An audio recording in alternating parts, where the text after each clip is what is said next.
Di tengah hutan yang lembab, sunyi, dan penuh serangga yang tampak lebih ambisius daripada sebagian besar manusia, tinggallah seekor makhluk yang menolak tunduk pada hukum dasar kehidupan, bahwa semuanya harus cepat. Makhluk ini, si sloth, telah memutuskan sejak lama bahwa evolusi adalah kompetisi yang melelahkan dan satu-satunya cara untuk memenangkannya adalah tidak ikut lomba sejak awal. Sementara hewan-hewan lain berinvestasi pada otot, kecepatan, dan insting agresif, sloth memilih strategi yang jauh lebih hemat energi, tidak melakukan apa-apa kecuali benar-benar penting. Kita sering membayangkan hutan sebagai tempat penuh bahaya, predator mengintai, cuaca ekstrim, rantai makanan yang brutal. Tapi bagi sloth, semua itu tetap tidak cukup alasan untuk mempercepat hidup. Ia menggantung pada cabang, bergerak seperti sedang buffering dalam resolusi terendah, seolah berkata pada dunia, "Kalian panik aja sendiri, aku enggak." Sementara hewan lain sibuk mencari makan 3 kali sehari, sloth makan beberapa helai daun dan sudah. Energinya bertahan lama, seperti power bank kualitas terbaik yang tak pernah di-charge ulang.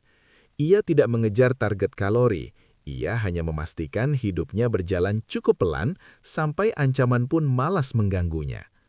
Pemangsa? Tentu saja ada. Tapi sebagian besar dari mereka akhirnya menyerah karena tidak ada makhluk yang cukup termotivasi untuk mengejar sesuatu yang bergerak seperti adegan slow motion tanpa alasan artistik. Bahkan ketika bahaya mendekat, sloth tetap mempertahankan ritme hidupnya. Tidak ada sprint heroik, tidak ada akselerasi dramatis, tidak ada momen fight or flight. Yang ada adalah fight or stay very still until the predator gets bored. Dan anehnya, strategi itu berhasil. Di dunia di mana banyak makhluk harus berjuang keras, sloth bertahan dengan filosofi sederhana. Menghemat energi lebih baik daripada membuktikan diri. Jika sloth membaca buku-buku motivasi manusia, mungkin ia akan tertawa.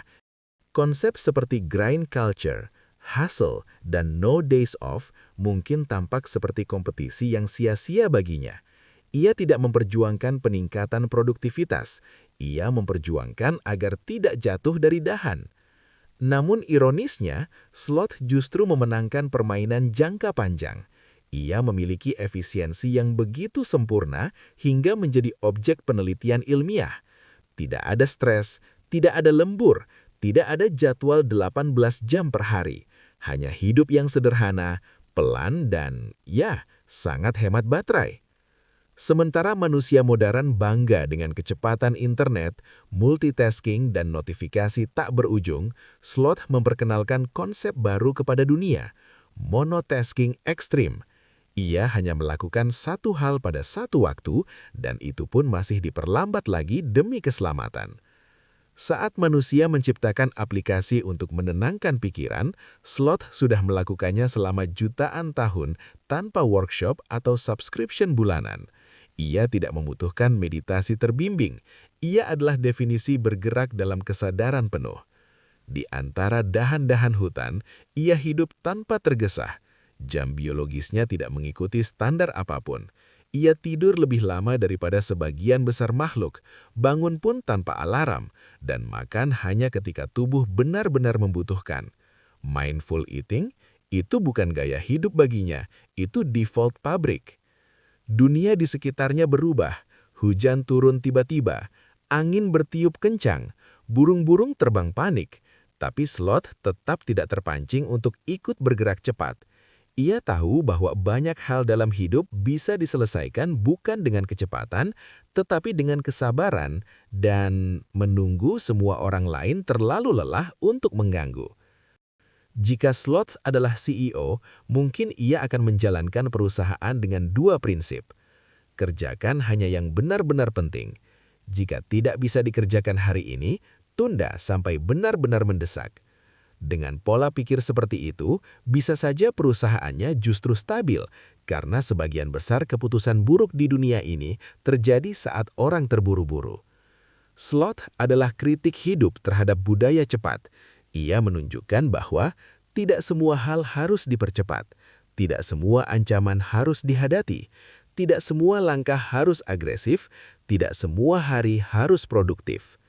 Ada keindahan dalam melambat, bukan versi romantis, tapi versi biologis yang mutlak. Lambat menyelamatkan nyawanya. Bahkan relationship-nya dengan dunia pun sederhana. Ia tidak mengejar apapun, ia tidak lari dari apapun. Ia hanya beradaptasi dengan menjalani hidup pada kecepatan yang membuat tubuhnya tetap berfungsi optimal, tidak lebih. Dan mungkin itulah inti pesannya, bahwa dalam dunia yang memuja kecepatan, melambat adalah tindakan pemberontakan. Bahwa efisiensi bukan soal melakukan lebih banyak, tetapi melakukan lebih sedikit dengan hasil yang sama atau lebih baik. Bahwa kadang-kadang kita tidak perlu menjadi cepat, kita hanya perlu menjadi cukup. Pada akhirnya, Sloth adalah guru yang tidak pernah mengajar secara langsung. Ia tidak memotivasi, tidak menulis buku self-help, tidak membuat thread panjang di media sosial. Ia hanya menggantung di dahan, hidup pada kecepatannya sendiri, sambil tanpa sengaja membuktikan sesuatu yang sederhana. Di dunia yang terlalu cepat, yang benar-benar bertahan adalah mereka yang tahu kapan harus melambat.